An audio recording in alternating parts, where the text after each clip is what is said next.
You ready? Yes, sir. Hey, everybody. Good afternoon. I'm Basil Smikle, the director of the Public Policy Program here at the Roosevelt House Institute of Public Policy at Hunter College. This is our regular policy podcast. We call it the Public Policy Mixtape. You can find all of our podcasts and many of our events on Spotify and on our website. Today, I thought I would bring in someone who I have looked up to literally and figuratively in New York politics, and that is a former city council member and now cannabis policy expert consultant, Robert Cornegy. Robert, good to have you with us this afternoon. Thank you so much for coming. Thank you, Dr. Smikle, for allowing me for thinking I had something to add. No, you do. You do. I want to kind of begin at the beginning. So where are you from? So I am from Brooklyn, New York, Bed-Stuy in particular, and I represented the 36th Council District, which is Bed-Stuy and Northern Crown Heights. Before we get there, tell us about you growing up in Bed-Stuy. What was that like? So I am actually what they call a PK, which is a preacher's kid. So my dad was the pastor for 25 years of Mount Calvary Baptist Church, Reverend Dr. Robert E. Cornegy Sr., and we decided very early that the pulpit was not where I should be, but I should serve publicly, and that's how I got to be a council member. But I just for some housekeeping, because people might be thinking, I did play basketball. I played for St. John's University, went to the Final Four, and played overseas for 15 years. I played in Israel, Turkey, France, Spain, and Colombia, where I got to see governments of varying sizes and ideologies, and got to bring some of that back to my community, to hopefully help the community by seeing that wide range. So that's kind of like a snippet of my life. So there's basketball, there's politics, there's religion, all in this tight little ball. And I have to say, I'm sorry about St. John's. They got robbed. Yeah. They got robbed. They did not make the tournament this year. But so, and you were a council member for how long and what? So I served two, what some people would define as successful terms. In the council, you can serve 2 4-year terms. I served my 2 terms and then was term limited in January 21. What committees? I served on the Committee of Small Business and of Housing and Buildings. I was the chair of the Democratic Conference, also the co-chair of the Black, Latino, and Asian Caucus. All right. And subsequent, so now that so tell us how you got to be in the cannabis space. Right, so I'm going to give you the short story because I'm sure everybody doesn't want to be bored, but after government, I went to work for one of the more popular nonprofits that does tremendous work in New York City, which is the Doe Fund. Yeah. And I went to work for the Doe Fund. The Doe Fund's founder, George McDonald, and I have been friends for 30 years. They opened and established the Doe Fund in Bedford-Stuyvesant. And I had promised him that... Before what does the Doe Fund do? Because it's really important... Right, so the Doe Fund is a nonprofit that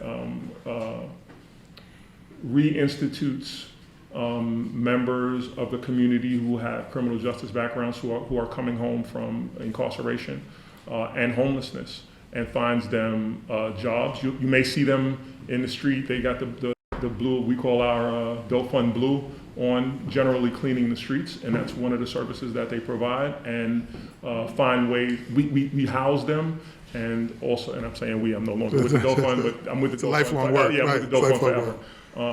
So really reuniting families, giving them the opportunity to reintegrate in the community, and have served over 30,000 men to date.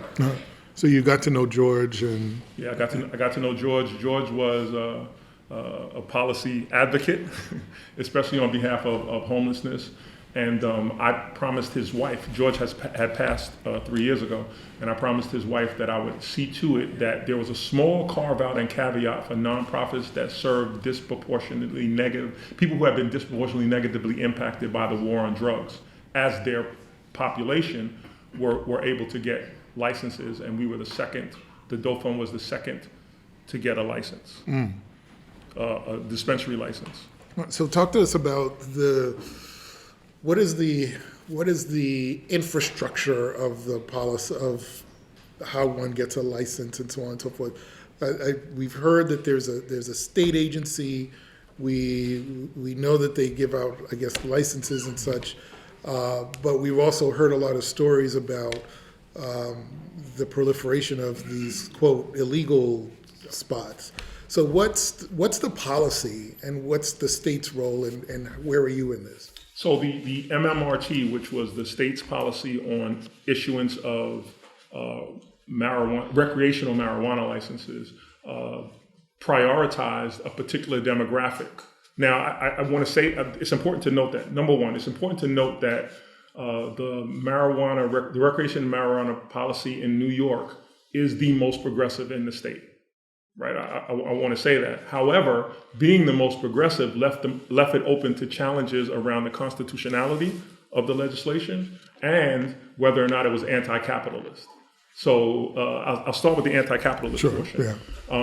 The way that the program works is if you enter into the vertical supply chain at one place, you can't be represented at another place, which some people believe is anti-capitalist, right? So in other states, you're allowed to have a vertical integrated business, meaning you can have everything from transportation to dispensaries to growth and cultivation. Here in the state of New York, you cannot. If you're in one place on the vertical supply chain, you can't be in another place legally.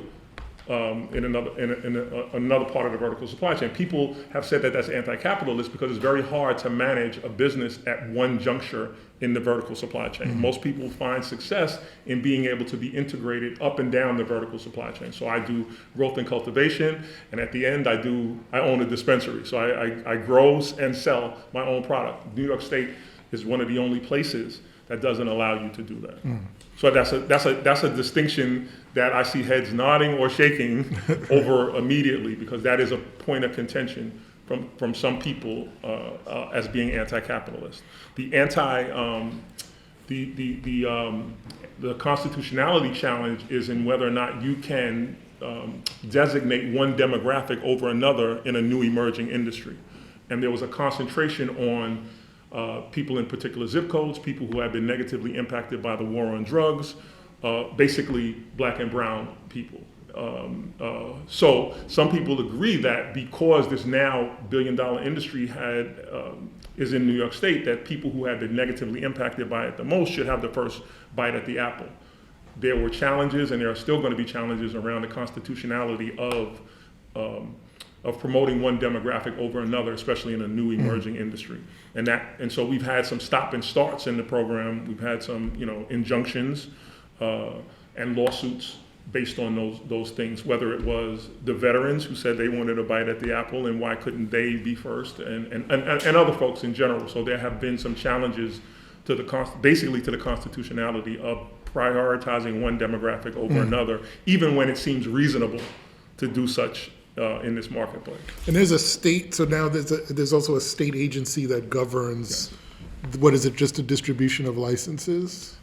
Yes, and oversees the regulation and testing and those kind of things, and that's the Office of Cannabis Management. There was some controversy a little bit. What's going on over there? Or why is it so difficult, I guess? Well, I think that one of the problems, or one of the things that people see is that, the issuance of licenses is only one part of this whole makeup. And I'll give you one of the challenges from the end, and we can walk backwards from the end. One of the challenges is that right now there is a war through legislation against illegal dispensary operation. So anybody here can walk 2 blocks in any direction and find an illegal dispensary. That has a negative impact on businesses that are paying taxes, businesses that are under the regulation of having people test the marijuana that they're actually selling. So now the state legislature is dumping a whole bunch of money into fighting against, enforcement and closing these. Some people argue that if they spent the same amount or any part of that in standing up the businesses that are legal, then you wouldn't have to do the other. So sometimes, legislation and policy makers can have an intention, right? The intention here is to shut down the illegal shops, but people who are having difficulty because the cannabis market is very resource intensive, right? So if you don't have, access to resources, you can't build out, procure products and all of that if you don't have some resources available. And actually, the funny thing is, the barrier to entry in the cannabis market is not necessarily money. It's actually site control. Because of the landlord of whatever property renting to you, or Well, something yes, like that. and so the larger context is that marijuana for everybody, or cannabis, is still federally illegal. So while states have chosen to legalize it, it's still federally illegal. Here's the problem in New York State. 85% of the commercial spaces are underwritten. Their mortgages are underwritten by federal institutions. So banks that are underwritten federally. So those, they can't rent to, Sure. you know, whether it's land upstate, whether it's a dispensary. 85% of the commercial spaces that would normally be used for cannabis and cannabis-related enterprises cannot be leased in that way because it's federally illegal. Right. So now you're left with 15% of businesses. Those 15% of businesses, we're finding some landlords being, being not good neighbors, and either they're charging quadruple the rent because they think you're printing money in the basement if you have a business, and these are just regular business owners who are trying to make their way in the market, or asking for or demanding access to equity in your business for use in their spaces. So all of these things are causing the regular business owner who received a license, who is a good, hard-working man or woman who've had negative, who've had negative experiences with law enforcement, are now faced with these other challenges without the ability to necessarily regulate those. So so that's the problem with progressive legislation. Sometimes is that you have all of these other challenges to that progressive legislation. That's why I said it was the most progressive. It's the most laudable. The idea that some people really agree with, the idea that you were going to prioritize a demographic of people who have been, who have been negatively served by this particular entity, now have first access to the billions of, it's $1 billion industry, to the billions of dollars that could be gained from it. And the state agency overseeing this is having these challenges because they, I guess to say it in a certain way, they haven't been able to keep up with those challenges, or right. So business folks will say, hey, this was a business model that was never going to work. It's a progressive piece of legislation, but not necessarily a sustainable business model. Right. So that's the dichotomy there, is that it was very progressive and everybody was positive about prioritizing this demographic, but some of the challenges in the application process, for example, for priority, you had to live in a certain zip code. You had to have, initially, you had to have, you or a family member had to have a cannabis or a marijuana-related conviction, and had to have 3 years of good books on a business that you had started after all of that to be able to demonstrate that you could run a business. So some of those is counterintuitive to have a person who could provide all of that. So in that instance, actually partnerships have worked. So where people have, the OCM, in their infinite wisdom, has agreed that people should be able to partner with other entities as long as they're 51%. like an MWB type thing, that there's a, right. Yeah, but they can partner with any With anybody, demographic, yeah. as long as they are 51% owner in the business and as long as they are the decision maker in the business.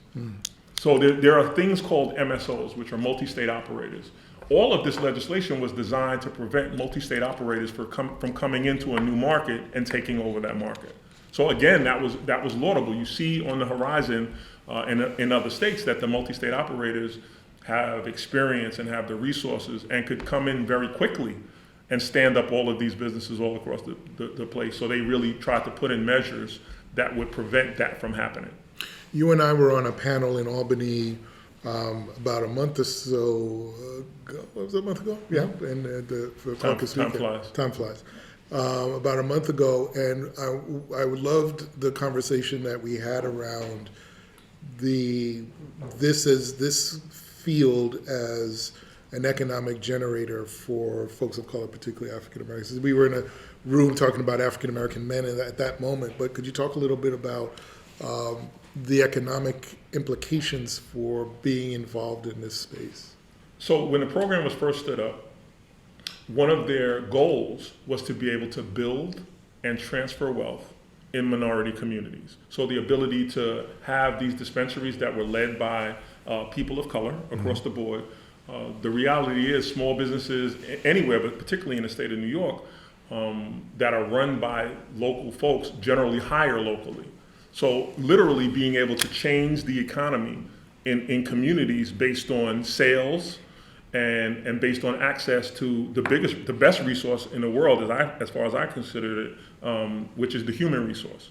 So and not excluding folks who have history, history with law enforcement. Yeah. Right. That's not an excluding factor in this industry.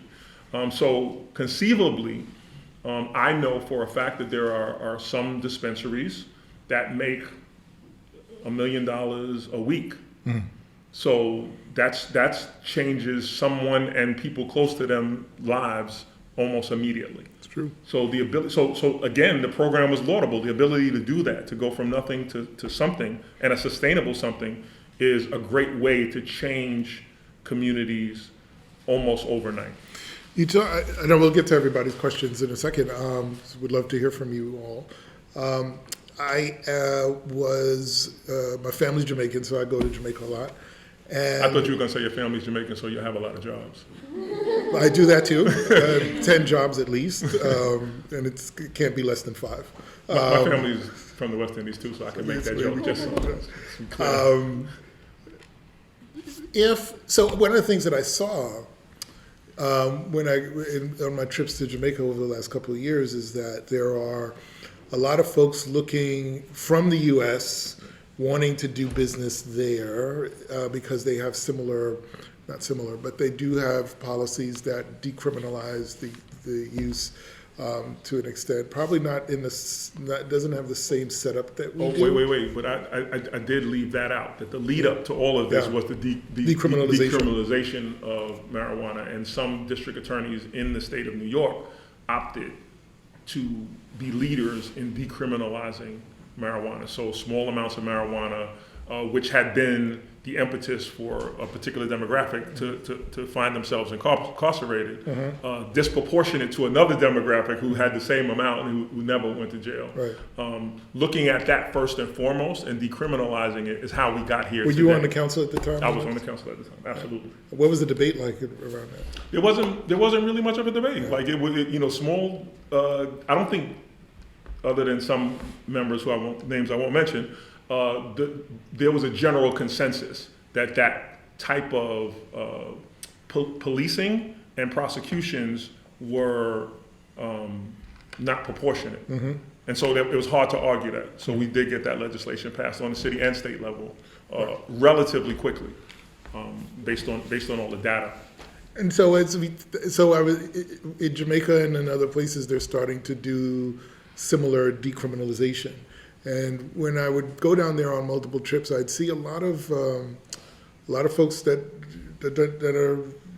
don't look like us, in trying to get involved in buying properties there to grow, cultivate. And so I guess the question I have is, and you talked already about barriers, but even within this vertical chain, are there still significant barriers for folks of color to be involved in different parts of the process? Absolutely. So there are small numbers of people of color in growth and cultivation. When this first started, there may be 2 or 3 growers in the state of New York that were black, right? The numbers have grown, but not exponentially, right? So that's owning land, that's being able to have the skill set to be able to grow and cultivate, which requires a science degree in some, and I'm not even being funny, like to grow and be successful at sustainably producing harvest means that you have to have people who understand that. Now, there are people who didn't go to school for science on the West Coast who have integrated themselves into the ecosystem and who are helping to make sure that, the reason this is important is because we can only, as a dispensary owner, buy what's grown and produced and cultivated in the state of New York. So it's not like you could go to Cali or to Colorado or to any of these places that are further ahead on this. You have to buy from growers that are in predominantly upstate New York. Now, the demographics in upstate New York are different, as you could imagine. It's not what we find here as diversity downstate. There's an absence of diversity to some degree upstate. So you see the growers be representative of the communities that they come from. So there's that huge dichotomy and huge difference. Would many of them also have been farmers of other crops and kind of flipped some of them were. So some of them started in hemp. Actually, I know a few farmers who were hemp growers. Now, the funny thing about hemp is, unlike cannabis and THC, is hemp has a longer shelf life. Like, you can grow hemp and store it for not forever, but not like THC. You know, THC, what's produced and grown and tested, has to be sold in a relatively short period of time. But there are many people who transferred their farming skills from regular vegetables, but also hemp, seeing this being the wave of the future. So obviously you have people who were farmers upstate, which were of a different demographic and have been doing their families. I know that there are generational farmers upstate New York that have shifted their main producing crop and their business model to cannabis, understanding, because agriculture in this country is very hard to begin with. And people have lost their shirts, not only in the state of New York, but across this country, working in the agricultural industry, and found this as a way to, shift their business model, like you said. But that's a different demographic.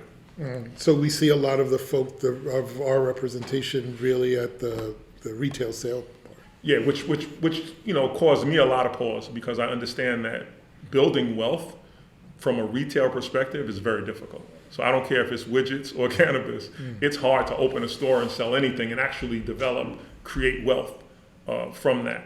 So I was a little concerned that there was a focus on, more than anything else, there was a focus on dispensary and retail licenses. And as the former chair of small business, I know exactly how long it takes for a small business to fail, no matter what you're selling.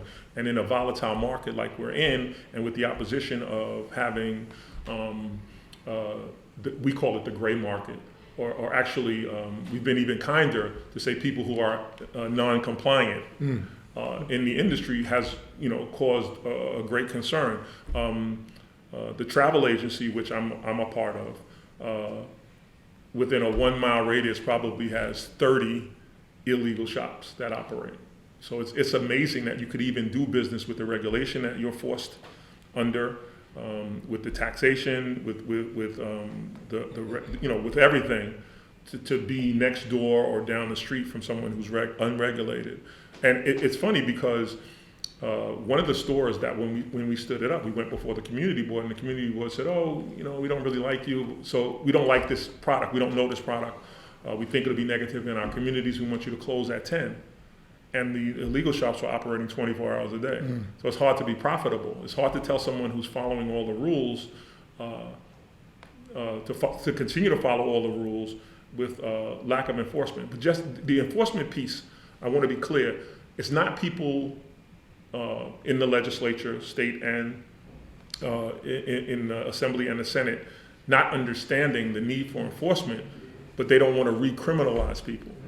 So people who are in this market who've had this negative history, just to send the police out, they think just to send the police out and it just recriminalizes communities who've already been criminalized. So it's this kind of tight rope that they're walking, where you understand, obviously, that enforcement and safety.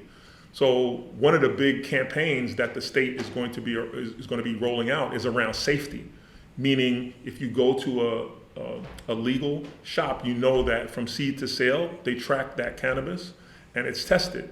So there's literally no chance that it's going to be fentanyl or anything else laced because of the regulation.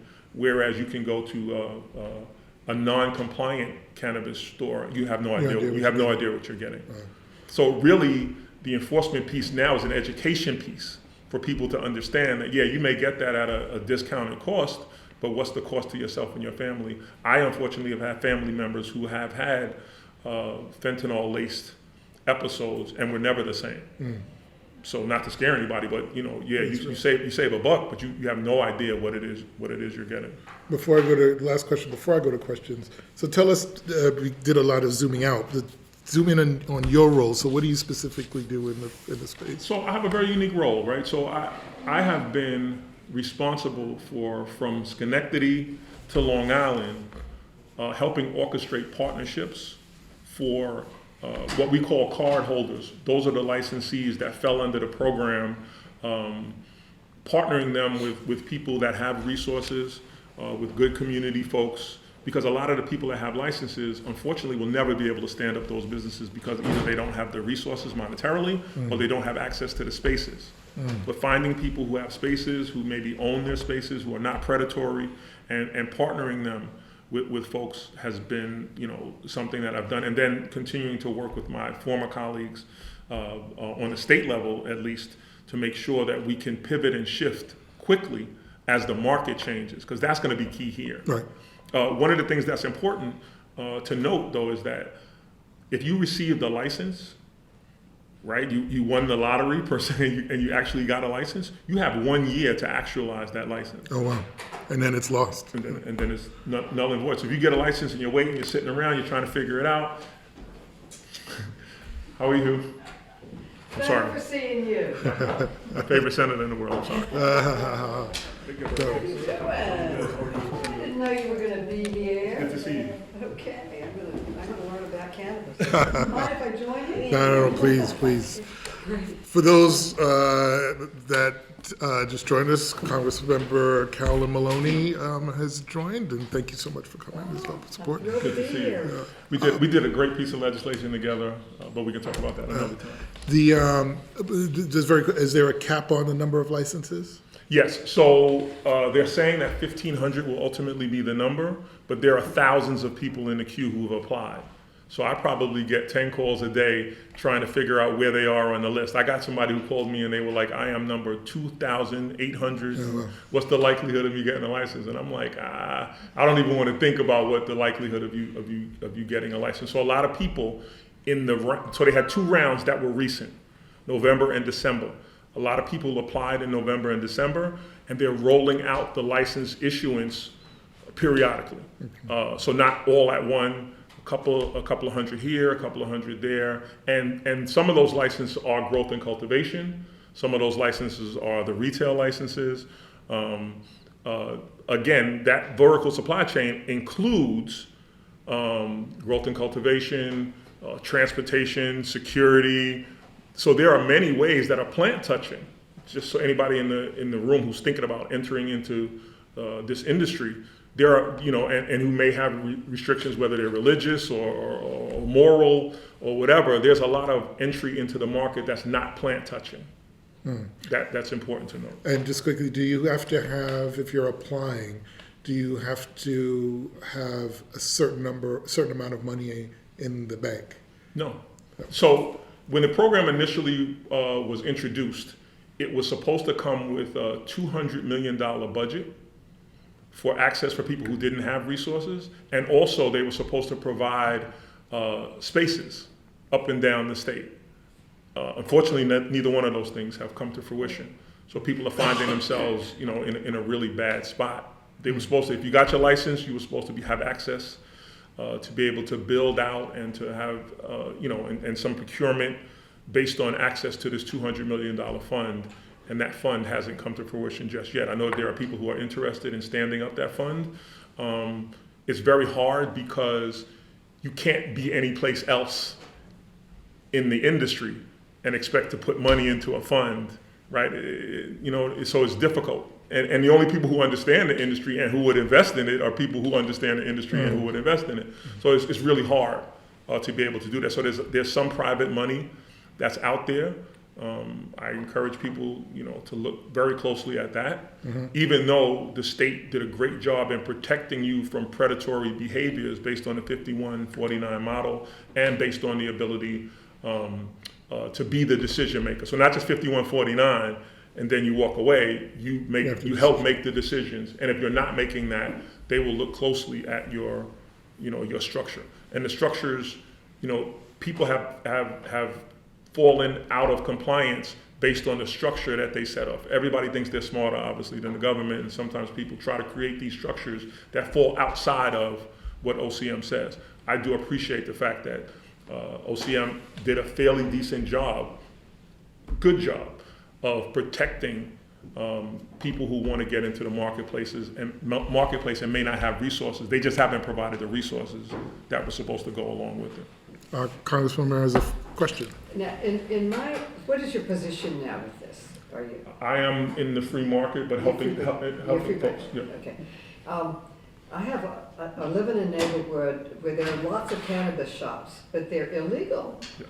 You know, so you're dealing with legal ones, Yes. right? Yes.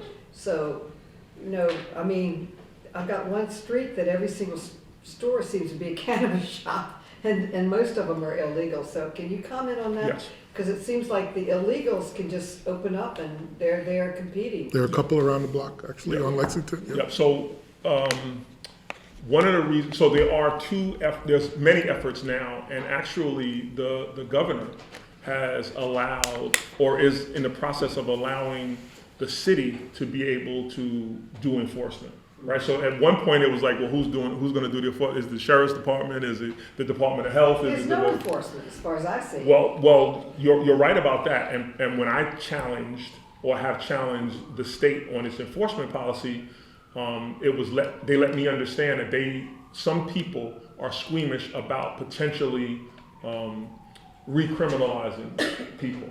So remember, the initial entrant, the initial program was designed to work to help people who had these negative, had been negatively impacted by the war on drugs.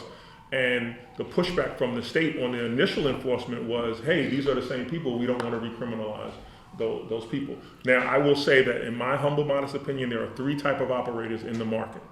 There are legal operators, there are legacy operators, and then there are illegal operators. A legacy operator is someone who applied for a license. For example, I know people who had federal charges, which doesn't allow you to have access to the card program, right? You have to have state charges. So people have federal charges and have been operating as legacy operators. They may be third generation growers. And they don't fit the profile for the state. So they're operating,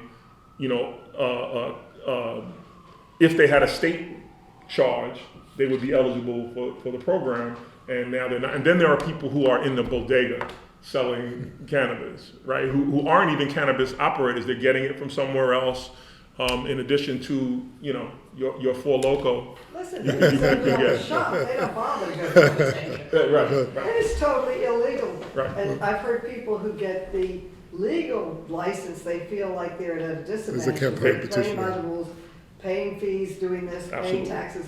And the guy next door, literally next door, is illegal and just sort of Absolutely. floating through. So that is obviously a problem where you have a reluctance because you don't want to, in 3 years, be responsible for recriminalizing people and have a whole nother case come up. But you also want to be supportive of people. So in that instance, I've encouraged, and I continue to encourage the state to create a fast track for people who are in the legacy market. Not the illegal operators, right? And these are my classifications. Like nobody else classified this. But the legacy operators, I'd love to see some type of an opportunity for them to get an opportunity to legalize themselves. That's interesting. You can do if you've had a state case or conviction, Yes. but not a federal, No. you can get into it. No. That's an important distinction. Question, yes. With the decriminalization of the whole cannabis business now, people that are currently incarcerated in the state penitentiary, have they been released? Is there legislation for them to be released? Because now that cannabis is legal in the state of New York, I'm just wondering, where is that going? Why would they still, if that's the case, still be incarcerated if it's now? Right. It's my understanding that most of, if not all of the individuals who had those charges have either had them vacated. Obviously, you have to get an attorney to do that, and that presents its own set of challenges. But for the most part, there's been a really concerted effort to ensure that people have those cases vacated, have it actually expunged from their record, and all of those kinds of things. But it's a good question as to whether or not somebody is there, has those charges, and is still there. I know that they've been pretty aggressive about doing that, and it's been a few years now. So I would find it hard to believe, nothing's impossible, but I would find it hard to believe that people whose cases are solely based on cannabis convictions are still incarcerated. That was always my concern from the outset, right? Because I'm like, how are you, I mean, look, growing up the way I grew up, some of us growing up, you know, I've had a lot of friends who were on the street since junior high school doing this, and I would hate for them to have been in prison or are in prison because they're still doing it, and watching all these other folks get wealthy doing the thing, and that's got to be, yeah. I had that same issue. Yeah. Yes, they did, but I think you still have to advocate for yourself. Like, nobody's going to come get you, so you have to be you have to be your biggest advocate, saying, "Hey, I'm in for this charge." I don't think. I would find it hard to believe that they just went through the records and were like, "Oh, this person has a charge," and then got people out. Which is the hardest part. People and their families have to advocate for that, and if that happens, then you have a pathway. Thank you. Anybody else have questions? Yes. You've done a lot on your local plate, but is it time to go after the feds and criminalize that before somebody comes into power and tries to activate that law? Well, unfortunately, there's a battle in the feds right now, and for the presidency, and nobody wants to touch necessarily this right now. It's been going on for a while. Yeah, but when the new administration changes, I'm understanding. Well, actually, there's legislation in right now, right, for some of this. There's bills and pieces of legislation that want to decriminalize and also want to legalize marijuana. It just hasn't passed yet, and so some of us sit, kind of waiting for that to develop. I didn't realize that. Yeah, no, absolutely. There is a lot of, respectfully, I don't think it's based on a principle of anything other than the tax revenue that the federal government is missing out on. And when they see what the states are reporting, whether it's Actually, let me Colorado- ask you about that, because there was an issue early on, maybe in Colorado, about collectability. Is that a case in New York? Do you know? Not yet. Okay. And what about the banking? That was a big deal. Yeah, still a It bit, was still a bit. dangerous for them to have money in their pockets and in their house Right. and not be able to put it in a bank. Well, some of the state banks, like, I know people who bank, I won't name the banks' names, but they bank with state banks.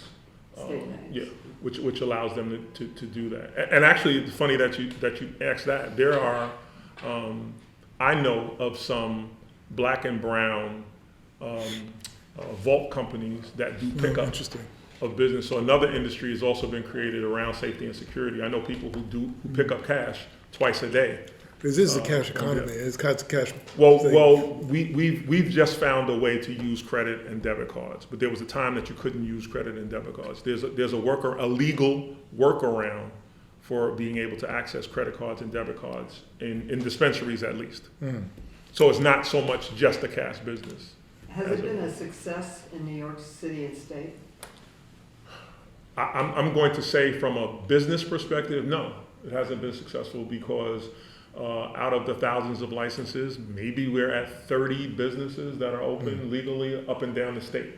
That's, Yeah, but they're opening every single day. The profitability of them, some suffer. I've gotten calls from people who built out beautiful stores, the best you would ever see, and they're seeing 15 or 20 customers a day. That's not sustainable. that's not sustainable. Yes. For like the legal stores, is there any like piece of legislation for like how many can be in like one little zone? Because it's definitely not. I mean, I live on the Upper West Side, and there's literally one every block. And it's definitely, and then I've seen it like replace a lot of like small businesses and things like that. So that's definitely not isn't great for a neighborhood. So is there anything that's like in the legislation that is like you can only have this many legal ones in amount of space? Yeah, so one of the requirements is that you can't operate within 1,000 feet of another legal dispensary. So anytime you see a street full, they're definitely illegal because you have to be 500 feet from a school, church, mosque, synagogue, or after school center. You have to be 1,000 feet from another one. That's why I said that it's very difficult to open even now because with that regulation, with the 1,000-foot regulation, with the 500-foot from schools regulation, and with the 15%, Congresswoman, before you came, I was explaining to the class that 85% of the commercial spaces in the state of New York are federally underwritten. So they have a mortgage that is federally underwritten. They can't lease to a cannabis, right? So that leaves 15%. So there's a lot of fighting going on for the 15% of commercial spaces that a legal place could operate in. Now the illegal places, you know, there was some legislation that was proposed to go after the landlord and not the. I had heard that. Yeah. So there was a proposed piece of legislation that said, you know what, we can't get these guys. Every time we close them, they open in 15 days. Actually, some of them open the next day. The seizure and confiscation. So that's also what they were doing prior to these recent days. Even when they raided a store, there were no arrests.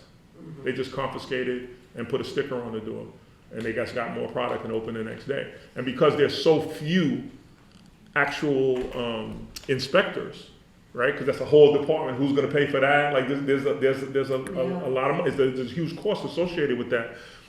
If somebody were to get raided, the second raid would take months because they'd be somewhere else raiding somebody else. For them to get back around, they could make $6 million by the time you come back, and they view that as the cost of, so some illegal stores view that as a cost of doing business. If I make $1 million a month and you ping me for $200,000 of product that I had in the store when you got me, so that's okay. I'll open up It's tomorrow. not a success when people are making $1 million a month. I mean, So many few people are making. I meant the legal market is not a success.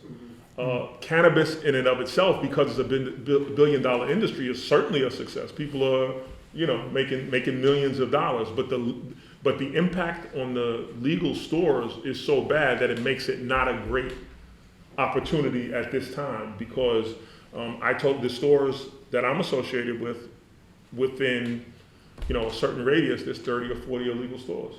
Sure. Any questions? Yes. So you mentioned like the growth and cultivation of cannabis is like mostly upstate. Are there any like legal barriers for individuals who want to get into that side of the business, or is it relatively easy compared to opening up other retail? There's more opportunity, but it's not cost whatever the entry to market for a dispensary is probably 15 to 20 times more resources are necessary to stand up a growth and cultivation facility. There's so much equipment that's necessary to have successful harvests that is so expensive that's a part on the vertical supply chain that the average person would struggle without a partnership, not only on the monetary end, but on the location end, and also on the science that's necessary to produce sustainable grows. It's so expensive. You got to hire, some of the best and the brightest in order to do that legally. Are we importing from other places? No, so the state. Growing our own weed? We have. Something is made in America now. Yeah. Well, the workaround from that is a lot of people have begun to hire people from other places that are further ahead with us, and either doing hybrid or doing things like that in order to, because if I'm being totally honest, the first crops and harvest that we got was trash, respectfully, because our ground wasn't ready for that. Like it was the first iteration was trash, right? Respectfully. Good. Following up on that, do you source or do you do business just locally, or is it national? And can you do business internationally? You can't do business with anybody but a New York State grower, or everything has to be sourced because there's the seed to sale portion of this. You have to do business within the state of New York. Now, do I think that that's sustainable? No, I think at least in the tri-state area, there'll be some tri-state business, but right now, legally, you cannot carry in your store or shop, in any legal store or shop, anything that's not grown and sourced in the state of New York. Is that true for other states? Like if you're Colorado, Washington State, I guess, could you import from either other states or internationally? I actually don't know. Definitely not internationally. Okay. I don't know what trade agreements that they have with other states. But I know for us, everything has to be grown, sourced, packaged here in the state. Couple more questions before we get you out of here. Have Yes. you guys considered maybe testing like rooftop gardens? Like, interesting. so stuff can be done here in the city, like just figuring out how to cultivate the soil and Yeah. stuff like that? Yes, we're moving, they're moving to indoor growth, giving opportunity to people downstate to be able to get into that market. But you have to have a certain amount of square footage that allows you to do that. There is a small, so I'm sorry, I should have mentioned this. There are licenses for micro verticals in the state of New York. So what that means though is that you can grow and sell, but you can only grow and sell what you grow. So you couldn't in your dispensary carry any other product. So you could only grow and sell. And some people feel like that's almost impossible to be successful in that kind of environment. So the only thing I can sell in my dispensary is what I grow. So it's like a bakery. I make and sell exactly what. That's interesting. Right. That's So there is a vertical model. I'm sorry, I should have been fair on that. There is a vertical model. I don't know if it's one that I would do because if you have a bad crop, if you have, you only sell. Oh, that's terrible, I Yeah, think. it is. There should be some flexibility. Nope. It is. Listen, like I said, no disrespect to the state. It's a laudable program. It is far ahead in terms of being the most progressive program, dealing with people who've had, this negative law enforcement profiles, putting them at the top of the line. But again, that's constitutionality. They've been challenging that constitutionally, Congressmember, saying that, prioritizing one demographic over another in a new emerging market is unconstitutional.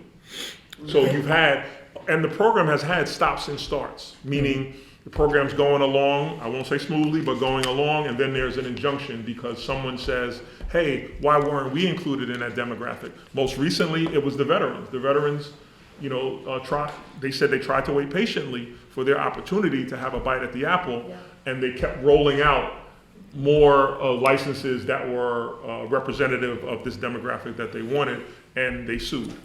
Now, I got to be able to sort of talk the other side of this because we've been talking a lot about the opportunities in this space.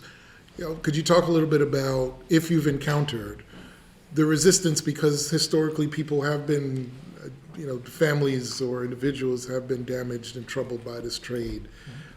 What's been the pushback like, and how do you address that? Well, obviously, it's it has destroyed some lives based on some of the behavior that's been directly associated. But you have people who say, if you real cannabis or marijuana enthusiasts will tell you it's the purest thing you could do. It's better than alcohol. So it depends on who you're talking to, right? If you're talking to some Native Americans, they don't get this at all. That this is regular. That's a part of their culture. So culturally, for some people, access to cannabis is a no-brainer. For us, it's still a Schedule III narcotic on a federal level, and so we're waiting for. I think they're stepping it down if it hasn't been stepped down already. So some of the pushback comes around it being a Schedule III narcotic and giving people access to it without the proper education that's necessary around consumption and around addiction. I know that responsible dispensary owners are giving out as much information on the products that they sell as they do on addiction and the bad components to addiction. So doing this without educating people would not be smart. Yeah, it's interesting you say that because I've noticed, it's just interesting how they decriminalized or made legal sports gambling. So I can't turn on the TV without a sports gambling commercial with the little tagline, but please don't be addicted. And this is really fast, right? Right. That little disclaimer at the end, just in case. But it is interesting that once it becomes legal, or decriminalized, a lot of the stigma tends to wash away when people realize how much money can be made from it. Individually, listen, and even in the state. it's $1 billion industry, so somebody is smoking weed. But here's what I want to say though. In the stores that I'm associated with, we have 350 products, everything from tinctures to lotions, and there are people who have this as a part of their pain management regimen. Right? I talked about this bum right knee. I have a lotion that I use that actually gets me through workouts. So there are properties around cannabis that are improving the quality of life of individuals. There's certainly the addiction component to it, but then there are other uses that are responsible that actually are part of people's pain management regimens.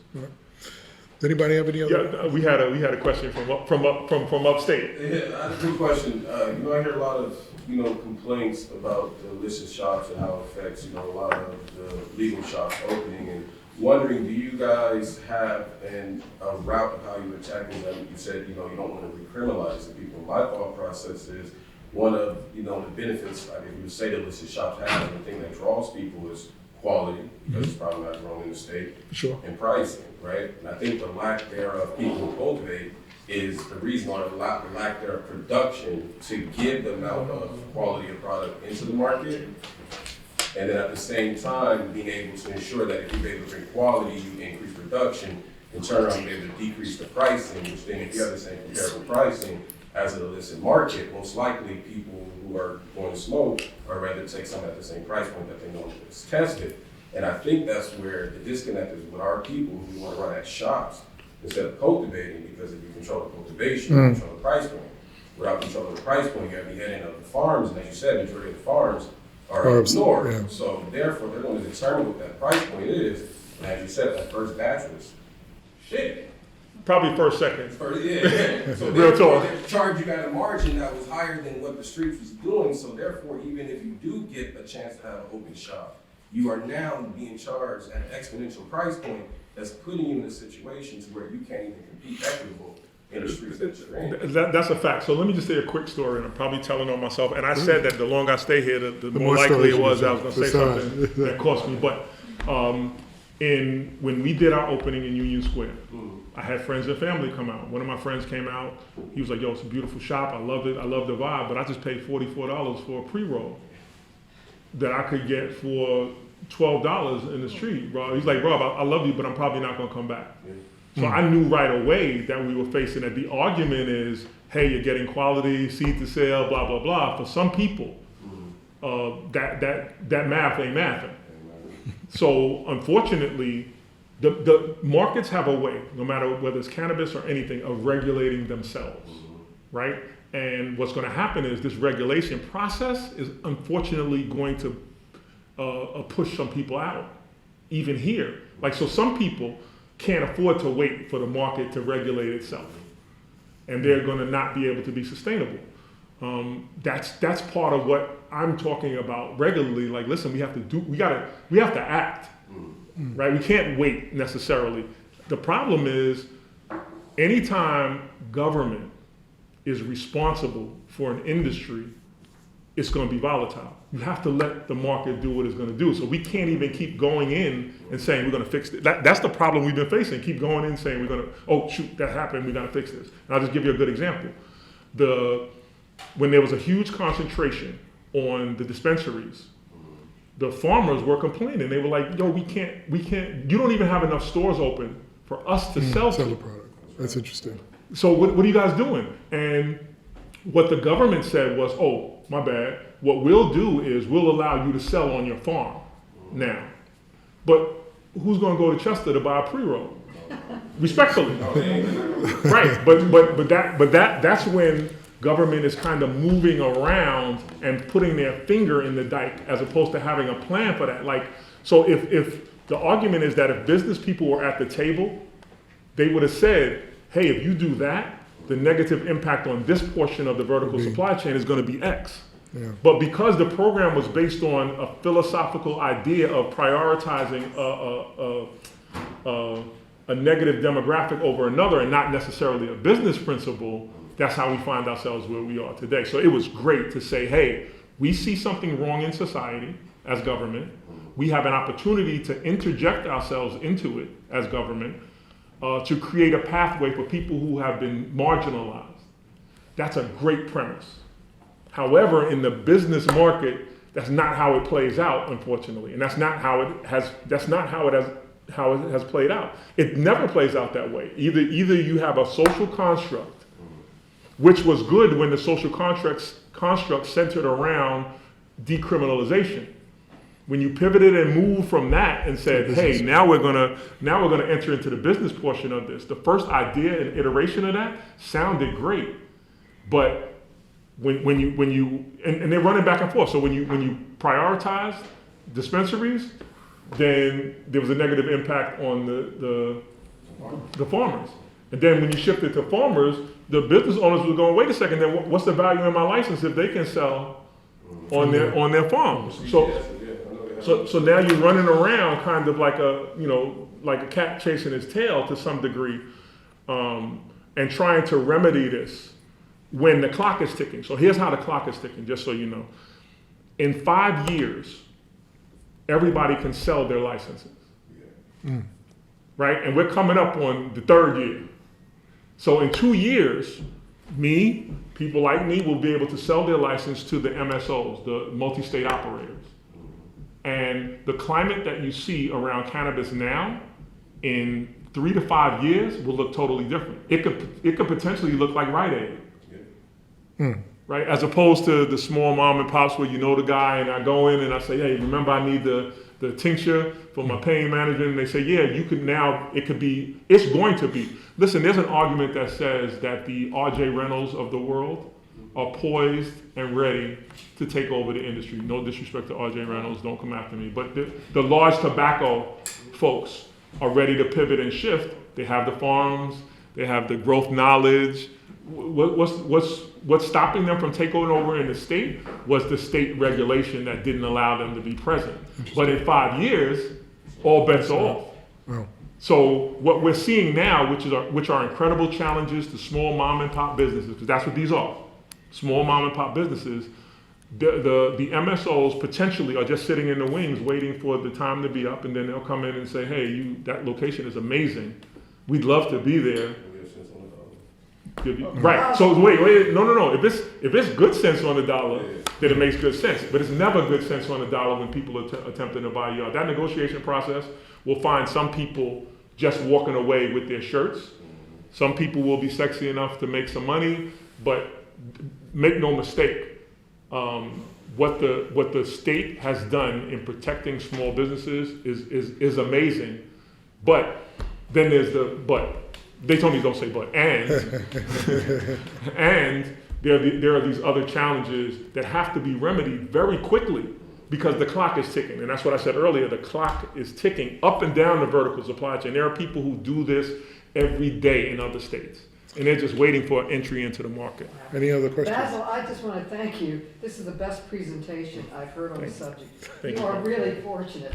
I mean, I've heard people testify before Congress. They don't have as good a take on everything that you do. Unfortunately, I have to go back to work. I wish I was a Hunter College student and I could stay all day and listen to this gentleman, but I've got to go back to work. Thanks, Excuse me, please. Thank you. Thank you. It's always good to see you. Thank you very I'm much. calling you. Okay, I want to okay. learn more. I wish I Okay. could stay for the whole thing.